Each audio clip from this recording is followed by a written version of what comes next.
Jen, the doctor has said I've got high cholesterol. What do I do? This gets said to me way too many times. It's one of those lifestyle ailments that's just not cool, and it's 100% preventable. So that's what I want to talk about today. So what is it? What's cholesterol and what's the difference? Because we've got HDLs, high density lipoproteins, which is the good cholesterol. And then we've got LDL, low density lipoproteins, which is considered the bad one. And I know it's kind of strange in your brain. You think, but isn't the low one good and isn't the high one bad? No, it's not. The HDLs are the good, the LDLs are the not so good. So the difference is, so you understand, HDLs carry cholesterol to your liver, where then it's able to be taken from your bloodstream before it builds up in your arteries and clogs them. That's it. Where LDLs, they take the cholesterol straight to your arteries and just fill your arteries with bad fats. That's the bottom line, which then, closes them up, constricts blood flow, creates strokes and heart disease and all that kind of stuff. So it's not good, and it's totally preventable. The interesting thing is that next to type 2 diabetes, high cholesterol is the easiest imbalance for a naturopath to bring back into balance through a blood cycle. 1 to 3 months, we can generally bring it back into balance. Boringly easy for us to do. So what is the solution? How do we do it? Well, I have to be real. The cool thing is it's not what we do 10% of the time that matters. It's what we do 90% of the time. So if the majority of your life you're eating close to nature, and I'm going to break it down for you, but if you're eating close to nature, your body is able to deal with what you're doing. That's it. So you can go off and have the fun bits of foods here and there and stuff. However, the majority of the time you want to be having close to nature. So let me break it down. Where we do need to start is with fats. We need to reduce the saturated fats. So saturated fats are, from your red meats, your cheeses, some of your heavy dairies and stuff. So think of it this way, easy. If you've got a steak or a chop or something like that, you've got a piece of meat and you can see the white fat on it, even like bacon, those kind of things. That white fat, that's saturated fat.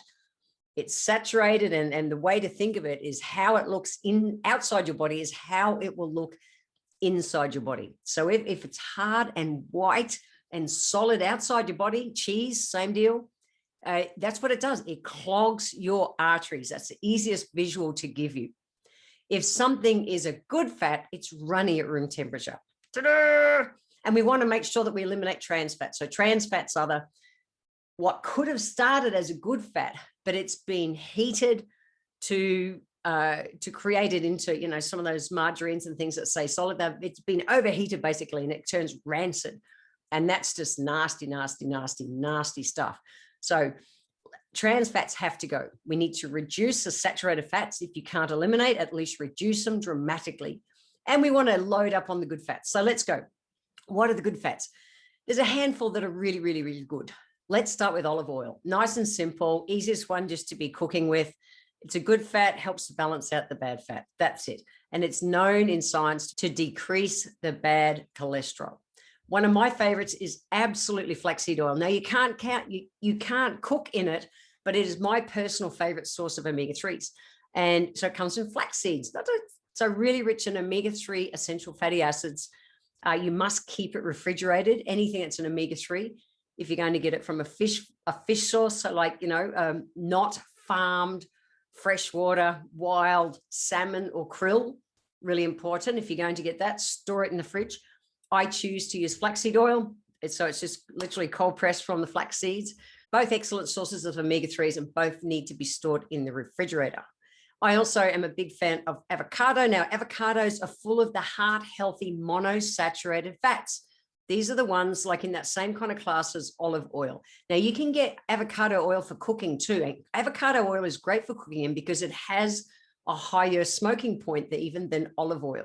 Nuts and seeds are also an excellent source of good fat. So almonds, walnuts, peanuts are amongst your best. They just are. So eating about 50 grams, that's about 2 tablespoons of nuts a day, can slightly lower your LDLs, and it's also good for your heart. Almonds are one of my favorite out of those nuts because it doesn't just lower the LDLs, it helps to raise the healthy HDLs, the high density lipoproteins as well. So you got kind of both the benefits. Now, nuts and seeds. If you're going to be doing that, we're talking about the raw, not the roasted. As soon as you roast, you heat, you oxidize the oil, the part that we're wanting to get.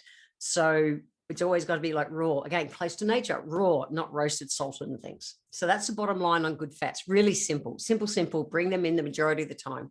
Reduce your saturated fats. Now, we also need to bring in more soluble fiber. So soluble fiber literally helps to reduce the absorption of the cholesterol in your bloodstream. So we want to slow that down. We want to slow it getting into your bloodstream and clogging everything. So some of your best sources of soluble fiber are, well, whole grains is the place to start. I know doctors prescribe oatmeal, so, porridge, that's one. Barley, brown rice. So in everything that I've recorded in my Healthy Life Hacks, I talk about having, your grains and everything close to nature. So brown bread, brown rice, brown pasta, all the brown things. Now, with your oatmeal as well, you can buy it kind of wholemeal oatmeal or the more refined and processed. The quick cooking oats, don't touch them. Don't touch them because, again, they've taken them further away from nature. They're not going to have that same sopping up property that the wholemeal ones are. So that's important. We want lots of useful, close to nature, soluble fiber to be able to reduce your LDLs. Beans and legumes are invaluable. Black beans, lentils. I had lentils for lunch today.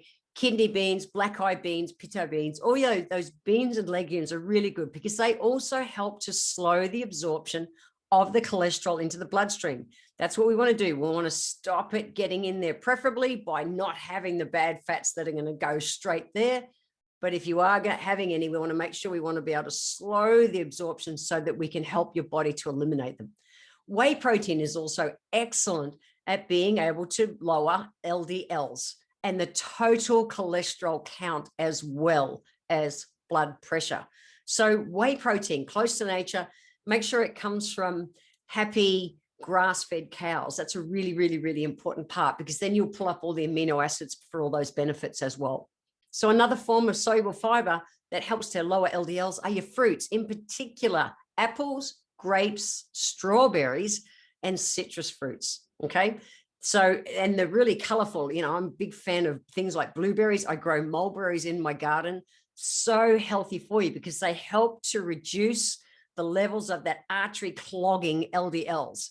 That's what we want to do. We want less LDLs in our diet. And if you are having them, we want to really slow down the way that they're uptaken into the bloodstream. It's going to benefit all cardiovascular system health and particularly the clogging nasties that the high cholesterol does. Tomatoes are really good for your cholesterol as well because they're rich in what's called lycopene. Now, lycopene not only lowers your low density lipoproteins, the bad fats, but it also helps to moderately increase the HDL cholesterol, the good ones. So that's what we want to do. Bring down the low, bring up the good. Now, food that is not a fruit, but it's really, really good is a great vegetable called asparagus. So asparagus, just lightly steamed, not, a way I like to eat it sometimes is I'll just saute it with some black pepper and some lime juice, things like that. But lightly steamed, it's excellent at being able to bind to the bile acids in the gut. So when we do that, what happens is because you've bound them all together, your body uses up more cholesterol to produce bile, which means there's less floating around in your bloodstream. Asparagus, lightly steamed, is really good for you. Now, okra, carrots, beetroots, green beans, eggplants, I had eggplants and lentils and that for lunch today, are all in that same kind of category. Cauliflowers to an extent, but lightly steamed is really important. Bring them into your diet. Again, close to nature, lightly steamed. Now, chocolate even in small doses, and I'm talking small, I'm talking the 70% plus dark, bitter cocoa is useful because it's really rich in what's called flavonoids and the antioxidants, which help to lower the bad cholesterol. So they're your main kind of foods that are going to help you. It makes sense. We need to reduce alcohol. We need to reduce smoking. We need to move our body every day. Some kind of exercise, but do exercise that's fun because stress also influences our cholesterol levels. So for me, I surf of a day because I really enjoy it. Stick me in a gym, I'm going to be stressed out. So it's got to be moving your body in a way that helps, to bring down the bad cholesterol but also manage your stress levels at the same time. So we want to move our body every day. We want to make sure we're drinking enough water, 33 mil per kilo per day. Green tea is also excellent for our health. I'm a big green tea fan. Brewed for less than a minute. When we brew green tea for less than a minute, we pull up all the antioxidants, which are excellent at helping to reduce the bad cholesterol. We also get a bit of the caffeine, but we don't get the dehydrating tannins. So remember, always brew your green tea for less than a minute. And we do need to manage our stress levels. I have talked endlessly through my podcasts all about how adaptogens help our body adapt to stress. Honestly, stress overrides everything with our diet. You know, the sad truth is that stress can change our blood chemistry faster than crap food. And we live in a world where there is stress. We can't make stress go away. We've got to get our body to the place that it's not being taxed by the stress. We're more kind of adapting to it. So with your nutrition close to nature, but also manage your stress. So what are the healthy life hacks for this episode? Healthy life hacks, I've given you 3 today. First one is don't stress. It's the 90-10 rule. So behave 90% of the time, have super duper fun. The other 10%, your body will deal with it. Healthy life hack number 2 is we want to just focus on 3 of those foods. 3 of those foods or actions that I spoke about here. Go to the show notes and check them out, but just pick 3. Please don't try and do it all today. I want to set you up for success. I'd rather people started, got a base, and then kept building on it. So it doesn't matter what it is. Pick the 3 that call you the most. And then healthy life hack number 3 for this episode is to manage your stress. Remember, it overrides everything. In the show notes, I'll put a link to the adaptogen tonic that I take.